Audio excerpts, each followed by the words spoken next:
the park with fellow YouTuber Zoubida. I've subscribed to your channel. Thank you very much. What is it all about? So my channel is basically to do with a lot of various subjects. My channel is not going to be based around Islam, but Islam will be included in it.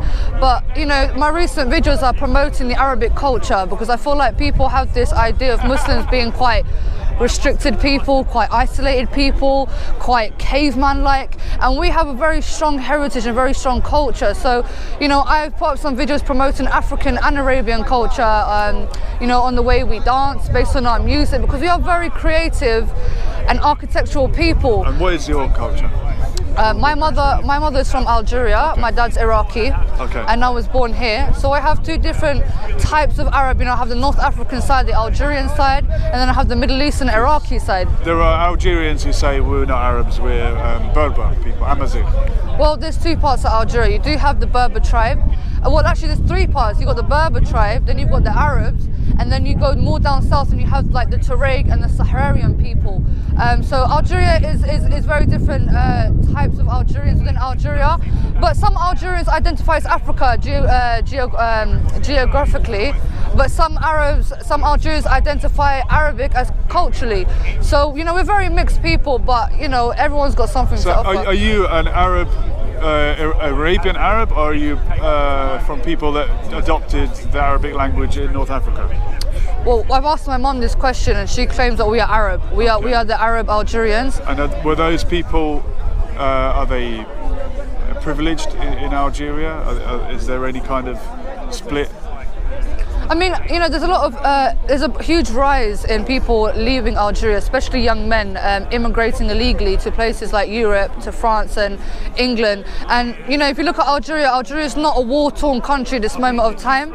You know, we're not going through major oppressions like Palestine and Syria. And a lot of young Algerian men have this ideology that, you know, we're going to come to the UK and we're going to be free. You know, we're going to be able to, you know, get with girls quite easily, and we're going to be able to drink alcohol and be free. And if that's their incentive, then you're better off back home, because you're not going through any oppression. There might be some economical problems going on with Algeria, but I advise my Algerian and Moroccan and my North African Arabs, if you're coming here to migrate to have a better life, then fair enough. But what we see in this, especially in the UK, from what I've seen, is a lot of Algerians don't come here to work.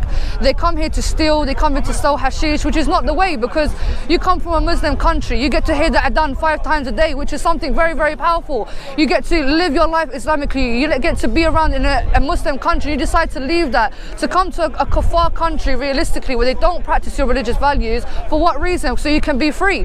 Because these people think being in the UK, we're free, the benefit's going to help us. I'm British. The government don't help me, so they're definitely not going to help you. So, you know, people need to have this idea that Britain is heaven, because it's not. We have many problems here, and I think for all the immigrants, and I can't speak for every immigrant because some people have the right to leave their country, but invest in your own country. The British pound is a very, very expensive currency, maybe one of the top 5 currencies. If you came here and you saved up £50,000, let's just say, and you converted that to your currency in your country, you'll be a millionaire back home. You'll be able to buy land, you'll be able to build your house from the ground, style it the way you want to style it.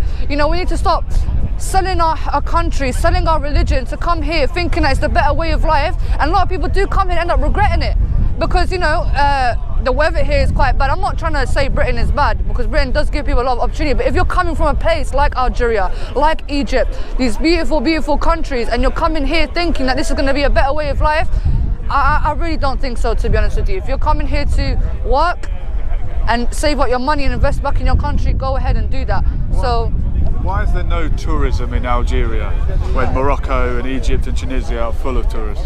I feel like because places like Morocco and Algeria kind of break the rules in order to assist the Westerners that come there, i.e. like selling alcohol, basically making things more enjoyable for the Western people, which actually go against the religious values of Islam.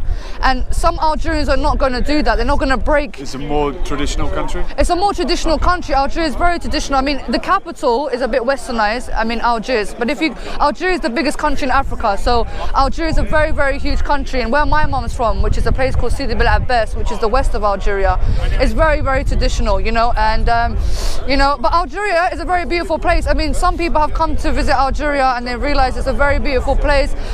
You know, the south of Algeria is very beautiful. The Sahara, Taman Rasset is a very beautiful place to visit.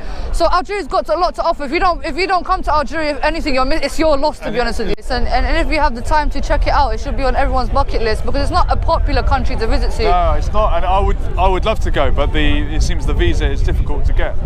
Is it? I think so, yeah. Well, I've got an Algerian passport, so I can go back and forth as I please. But yeah, no, it's a good place to check out though still, man. You know, I think all of us should do a bit of travelling. It's good for the mind, it's good for the soul. It's a good way to understand people and interact with people, because we have this idea of Arabs, but we don't know how Arabs live on a day-to-day basis. We don't know their mentality, we don't know their culture. And obviously, you know, if we have to actually go and see it to understand people, because, you know, I've been to Sardinia, and I never knew anything about Italian people, and I had this kind of mindset that they were racist people. But when I ended up going to Sardinia, it was very beautiful. The people were very friendly, very nice, comforting people. So you have to actually make the effort to try and speak to people, even having a conversation. Stop having these blocked minds about people based on what you see on the media, because the media doesn't represent everybody, and it also doesn't represent the truth as well. Very well said. I appreciate you speaking to me. Thank you very much, sir. Maybe I'll be on your channel next time. Inshallah. Thank you, brother. Yeah. Thank you very much. Take Lovely. care, brother. Take You're going to get involved in some debates now? I've been in a lot of debates today, but you lot. Get stuck in.